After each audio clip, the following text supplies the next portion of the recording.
En Toaí está la casa donde nací, en un lugar que entonces era médanos, oscuridades, malezas y misterios, y que ahora es un paisaje prolijo, recortado, geométrico.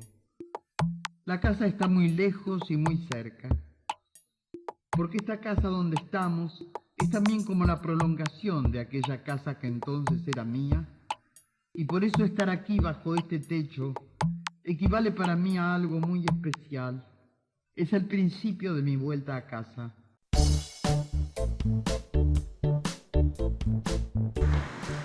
Hola. Hola, ¿qué tal? Buen día, ¿cómo están? Queríamos saber si podemos entrar a conocer un poco. Sí, claro, sí. ¿Es la primera vez que vienen al museo? Sí. ¿Tres? Bueno, ¿quieren que dejemos las mochilas para estar más cómodos? Dale. Perfecto.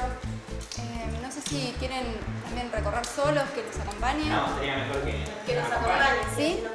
Bueno. ¿Es gratis la entrada? Sí, Buenísimo. es gratis. Se organizó como Casa Museo del Gorosco en 2003 y a lo largo de todos estos años ha tenido la función principal de conservar y difundir la obra de Olgorosco. En esta casa nace Olgorosco en el año 1920 y vive sus primeros 8 años en este lugar, hasta que la familia decide en 1928 mudarse a Bahía Blanca y luego, bueno, en el 32 se mudarán definitivamente a Buenos Aires. Si quieren podemos hacer el recorrido por la casa, les cuento un poquito sobre lo que vamos a ir viendo.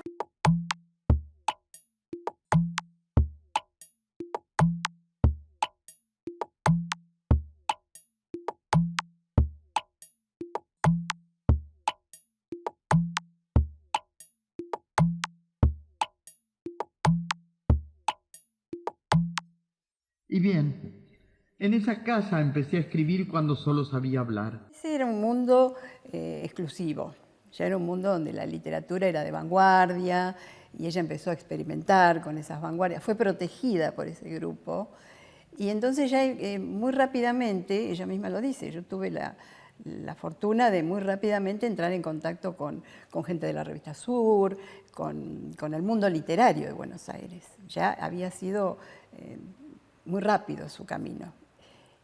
Gonzalo Losada, que le propone publicar sus libros antes de que los escribiera. Vas a publicar en mi editorial, le dice. Vos imagínate que Losada te diga. Es un camino que a muchos les resultaría mucho más difícil y ella llega a integrar esos círculos. Entonces de ahí se difunden muy rápidamente. Aquí, frente a mi memoria, soy yo misma el campo de las imágenes que proyecto y contamino con mis tiempos, con mis acalceres, con mis dichas y mis desdichas, mis luces y mis oscuridades, en un movimiento de interacción permanente. La idea de que una casa que puede funcionar como museo, como un lugar donde se conservan cosas, no es un lugar estático. Creo que hay una idea contemporánea del museo como dinámico, ¿no? como vivo. Contradiciendo un poco esa cosa tradicional de que el museo es un lugar donde está todo ya ha terminado y, ¿no? Y ya no puede haber más movimiento. Al contrario, yo creo que las fotografías, los libros son voces que están vivas y que todo lo que la recuerda a ella acá la instala como presente vivo. Este mismo objeto que es el documental, estar hablando de ella aquí, creo que también es parte de la dinámica, ¿no? Esta casa forma parte de su historia y de su literatura. Es indivisible. Bueno, y ahora vamos a recorrer un poquito lo que es nuestra sala de exposiciones temporarias. En este momento tenemos una exhibición de pinturas de una artista de General Pico que se llama Mariana Villada. Bueno, como verán, trabaja pintura en gran tamaño. Digamos, lo que generalmente sucede en estas salas es como un espacio más bien de experimentación de artes contemporáneas, sobre todo de artes visuales, pero también de performance, fotografía, bueno, cine. Es un lugar dedicado como a esto, a nuevos lenguajes de las artes. Esto eran 3 espacios individuales. Uno era la habitación, bueno, la habitación de los padres de Olga Orozco, y en este lugar donde estamos ahora era el comedor de la casa. Bueno, y el de la esquina era la oficina del padre de Olga Orozco. Como les contaba al principio, esta casa ha ido mutando de funciones. Fue la casa natal de Olga Orozco, con esa disposición que les comentaba.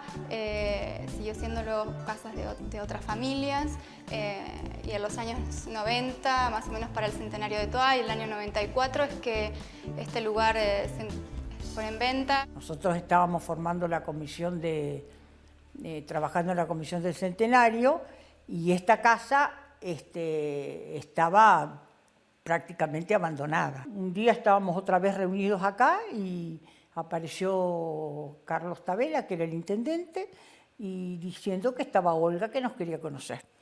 Así que bueno, ahí empezó ella a trabajar con nosotros, a interesarse. Fue cuando dijo que ella iba a hacer todos los trámites en la parte de Cultura de la Nación para conseguir el dinero para comprar la casa. Cuando la casa pasó a ya ser patrimonio del Estado, entonces ahí es donde todos coincidimos en que tenía que ser la casa de Olga Orozco.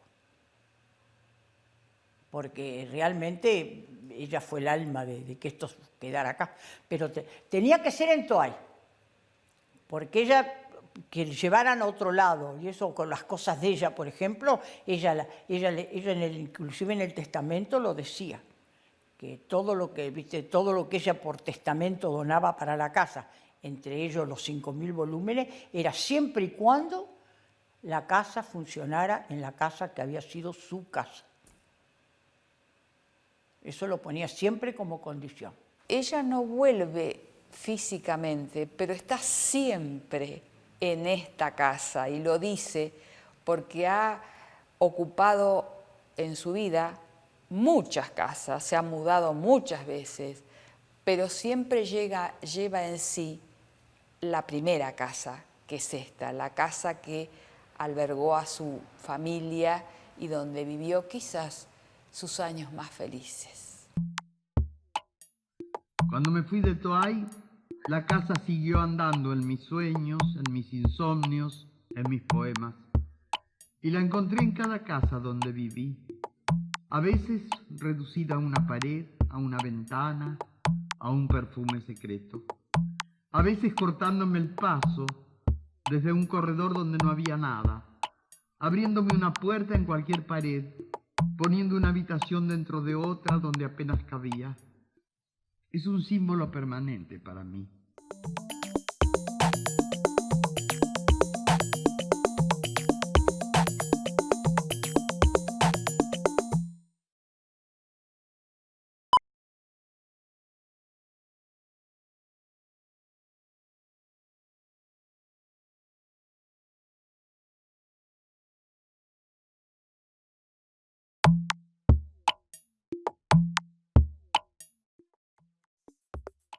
Hablaré entonces acerca del tiempo y la memoria, que son 2 constantes en mi escritura. Y tal vez estas anotaciones expliquen muchos nudos muchas interrogaciones, muchos retornos que se presentan en ella con insistencia, aunque con distintas máscaras. Vamos a pasar a lo que fue la habitación de Olga Orozco. Ella nació en este lugar en 1920 y vivió sus primeros 8 años. En esta habitación que compartía con su hermana Yola, van a ver algunas fotografías de su familia, de sus primeros años. Digamos, pero sobre todo nos gusta, más allá de, digamos, de identificar estos espacios con su uso original, lo que nos interesa es identificar como algunos lugares de la casa en donde, bueno, la realidad física y la realidad de la literatura del Orozco se encuentran. Entonces estos espacios se vuelven simbólicos. En este caso, para nosotros la habitación tiene sobre todo un espacio simbólico muy importante, que es la ventana que da hacia el jardín y puntualmente en el jardín el cerco de tamariscos. Digamos, hay muchas referencias literarias al espacio del jardín y hay una puntual al cerco de tamarisco y a lo que Olga Orozco desde niña se imaginaba que sucedía en ese lugar.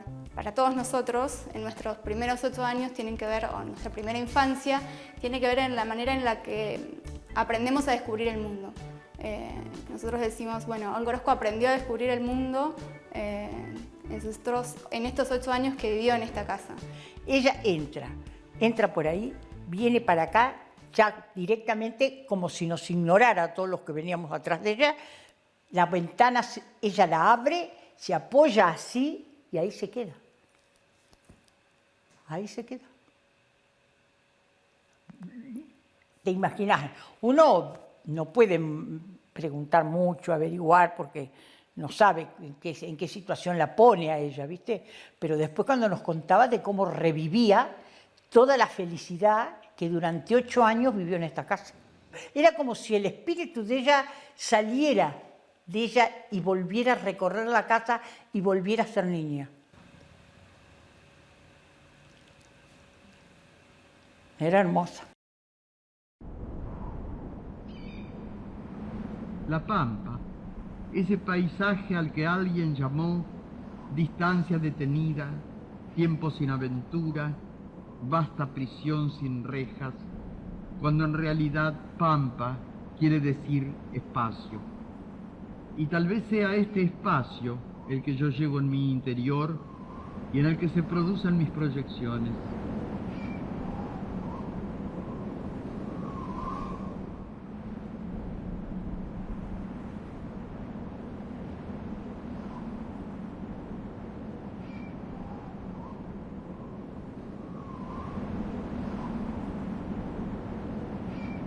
La Pampa por entonces era una economía, como sigue siendo en parte hoy, netamente dedicada a las actividades primarias, particularmente ganadería y agricultura.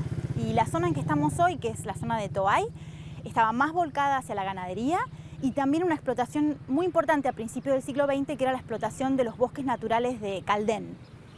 Yo diría que la actividad forestal, que era el principal foco de la actividad de Carmelo Bugliota, no en Toay, sino en toda la zona del tendido férreo que finalizaba en Bahía Blanca, era una explotación de bosque natural y efectivamente el pico de la actividad fue hasta los años 20 y luego empezó a decaer. Entonces sería razonable comprender que ya a finales de los años 20 haya declinado la actividad económica y la familia haya elegido como nuevo lugar de vivienda o de destino la ciudad de Bahía Blanca. La casona familiar funciona, vamos a decir así, para Olga Orozco, por eso ocupa tantas páginas, ya aparece en su primer libro de 1946, Desde lejos, en También la luz es un abismo, la oscuridad es otro sol, que la casa es un receptáculo de la memoria, es como una fortaleza que quedará en el tiempo cuando todos se hayan ido, para no perder. Bueno, ahí está la lucha contra la muerte, el olvido, la ausencia definitiva. Quien ha leído ya textos de Orozco sabe que se refiere a su niñez casi en forma continua en la voz de una niña que a ella le coloca el nombre de Lía, pero es un desdoblamiento de la propia Orozco, porque al ser una niña la que ve lo que pasa en el mundo, ese mundo inquietante que cambia cada rato. Ella escribe desde el punto de vista de una niña que es ella, en esta casa, en este jardín, mirando los médanos, los tamariscos, escuchando sonidos y siempre con la acechanza de esos conjuros, de esas premoniciones. Ha dicho Olga Orozco en alguna entrevista, que tiene que ver con lo que estoy contestando, que para ella, ya era una mujer adulta, la infancia nunca se interrumpió. Cuando le entregan el premio Juan Rulfo en Guadalajara, lee Juan Gelman un discurso en honor a Olga Orozco y dice que tiene la infancia emposada y saca agua cuando quiere, como que decir holgadamente, de ese pozo, esa agua de la infancia.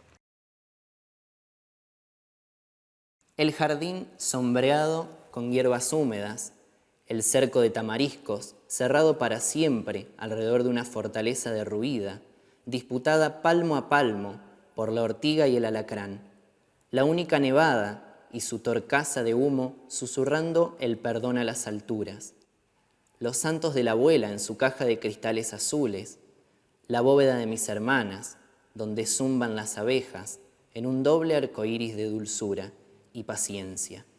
Insaciable, inextendible, la llanura. Ella me acunó, en cambio, con terrores, misterios y leyendas. Esta casa para ella representaba todo lo que ella había sido y quería ser. Todo autor, no solo Olga Orozco, que compone su autobiografía, generalmente lo hace desde un lugar lejano, geográficamente, y también en cuanto a lo temporal, de ese periodo de su vida, estoy hablando de autobiografía, ¿verdad? Olga Orozco es una de las pocas autoras, por lo menos dentro de la Argentina, que toma la infancia a tan baja edad. Casi siempre los autores argentinos y de otras naciones, en sus libros autobiográficos toman de la adolescencia hacia adelante. En cambio, Olga Orozco toma ese periodo de 8 años, generalmente, que ha vivido en La Pampa, en la casa de Toay, su amada casa.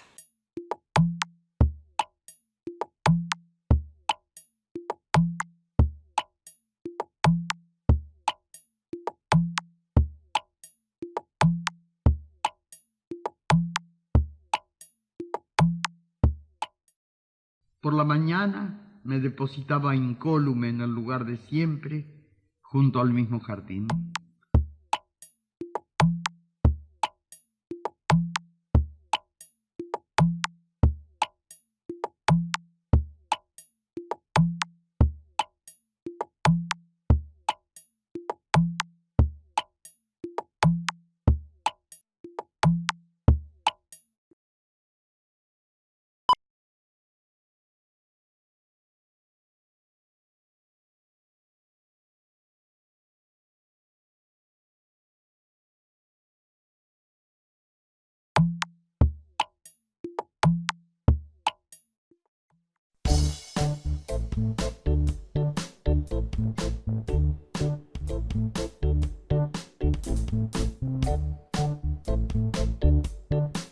Este lugar, sobre todo, se ha centrado en la poesía y la palabra. Se organiza en diferentes actividades y está abierta a propuestas de la comunidad artística y también realiza una tarea de divulgación y de investigación, trabajando particularmente con la biblioteca personal de Olga Orozco. Pero sí tiene una función específica de museo y una función de otras actividades que son complementarias a esas investigaciones. Como actividades puntuales se han realizado desde recitales de poesía, conciertos de música de diferentes estilos, un ciclo de exposiciones de artes visuales, obras de teatro, presentaciones de libros, conferencias. Sobre todo en la sala de exposiciones que tiene que ver con la casa, se ha transformado como en el único espacio no sabría decirlo si por la impronta del edificio, si por las características de la sala, como un espacio que sobre todo los artistas visuales contemporáneos son los que eligen para no solo exposiciones, sino para por ahí actividades de laboratorio, de, digamos, de procesos de obra, no sé, para filmar sus documentales, sus videoclips de música. Ese es como el lugar, digamos, más elegido. El jardín también es otro de los espacios. No solo para actividades de las artes visuales, sino también las musicales, digamos. Y después la casa cuenta con otro espacio, que es el Auditorio La Fantasma, que por ahí ese es el que más requerido para las presentaciones de los libros y, bueno, y conferencias. Mi casa era un lugar que yo consideraba como una especie de símbolo sagrado, y como en las antiguas cosmogonías, donde una casa se sitúa con un árbol en el centro y ese árbol se prolonga hasta el cielo y se supone que a través de sus ramas se puede llegar a un centro, que es el centro del cielo, así como la casa se considera el centro del mundo. Bueno, yo creía también que desde mi casa, si se me ocurría plantar el árbol y tenía suerte en poder ascender y que a una rama continuara otra y otra sucesivamente, podría algún día pasearme por el cielo. Ella quería que la casa fuera un lugar de actividades, que no fuera un museo donde están los libros, ahí nadie los puede tocar porque se rompen y cuidado y no se puede pisar y hay que estar calladito, ¿no? Como esa vieja idea del museo, como un lugar no sagrado, porque sagrados es, o sea, sino como intocable o no participativo, donde uno tiene que mirar como si fuera eternamente un niño de escuela a punto de ser retado por la maestra en la visita guiada, ¿no? ¡No toquen! O no, ahí no se puede pasar. No quería eso ella, ¿no? Obviamente no lo querría, nadie lo querría si dona una casa y una biblioteca. ¿Qué esperaría uno poniéndose en la piel de eso? Y que se use, que venga gente, que toquen los libros, que los lean, que los miren, que recorran la casa, que vengan a sentarse a leer, a escribir. No necesariamente que venga alguien a hacer una investigación, que también está buenísimo. Bueno, vengo a investigar la obra de Olga Orozco, me siento, trabajo con los libros, genial, eso buenísimo también. Pero también el hecho de estar. De estar, como es donar una casa y una biblioteca, es también donar un espacio. A partir de eso está el hecho de que, bueno, hacer actividades en una casa, ¿qué implica? ¿Qué cosas se podrían hacer? Cuando se dice qué es mantener viva la obra de un poeta, qué es mantener viva su memoria, bueno, es mantener la conexión con esos temas que lo preocuparon y que lo preocuparon porque son los temas que nos preocupan a todos. Es así, recordar eso siempre.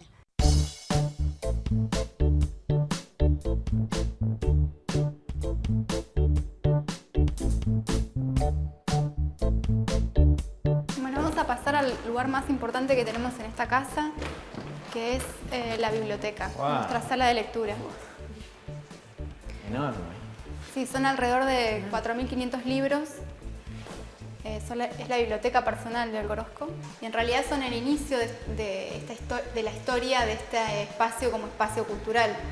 En una de las visitas de Olga Orozco a Toay, ella se entera de que esta casa está en venta y entonces ahí hace la oferta al gobierno de ese momento de que si esta casa se compra, se transforma en un centro cultural, ella iba a donar su biblioteca personal, o sea, estos libros, a la comunidad de Toay.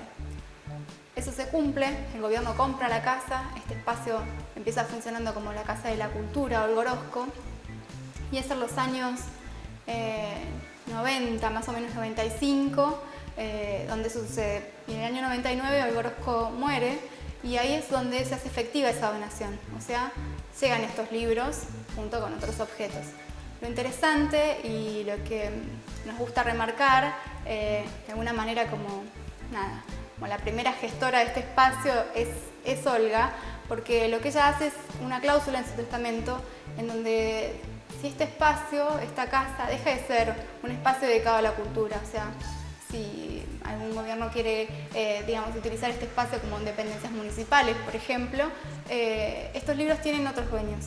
Eso está por testamento. Tienen otros dueños, entonces, digamos, este patrimonio puede dejar de ser de la comunidad de Toay. Y por esa intención también que ella tuvo de que el municipio la recuperara, la provincia la tuviera, y sobre todo la decisión de dejar su biblioteca aquí como legado, bueno, yo creo que ella instaló de alguna manera su presencia, pero ya para la posteridad.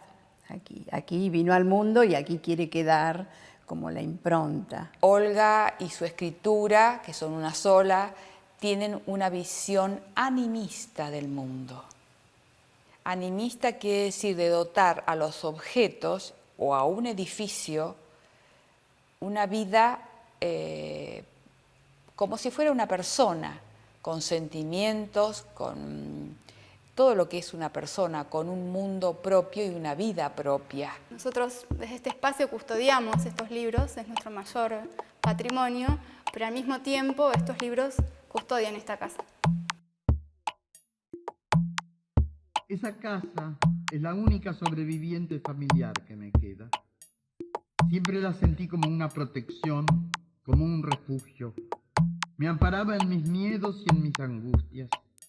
Me defendía de todos los peligros, de tal modo que si pensaba alguna vez en viajes aventurados, viajaba en la casa como en un navío.